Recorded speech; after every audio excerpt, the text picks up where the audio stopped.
ఆంధ్రప్రదేశ్లోని కర్నూలు జిల్లాలో కొండల మధ్య ఉన్న పవిత్ర క్షేత్రం యాగంటి. ఈ పవిత్ర స్థలంలో ప్రసిద్ధి చెందినది ఉమా మహేశ్వర ఆలయం. ఈ ఆలయం దగ్గరే ఉన్నది శక్తివంతమైన ఆంజనేయ స్వామి ఆలయం.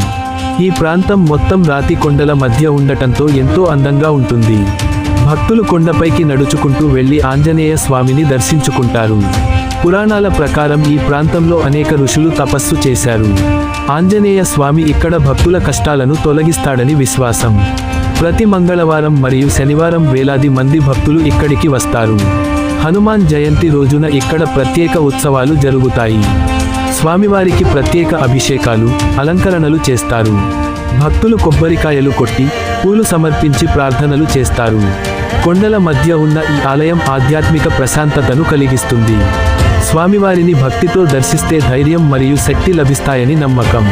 అందుకే ఈ క్షేత్రానికి దేశం నలుమూలల నుండి భక్తులు వస్తుంటారు.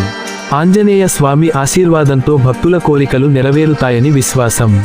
ఈ వీడియో నచ్చినట్లయితే లైక్ చేసి, షేర్ చేసి, ఈ వీడియోపై మీ అభిప్రాయాలను కామెంట్ రూపంలో మాకు తెలియజేయండి. అలాగే ప్రతిరోజు మేము అందించే పురాతన ఆలయాల గురించి తెలుసుకోవాలి అంటే మన ఛానల్ను సబ్స్క్రైబ్ చేసుకోండి. రేపు మరో పురాతనాలయంతో మళ్ళీ కలుద్దాం. అంతవరకు జై శ్రీ ఆంజనేయం.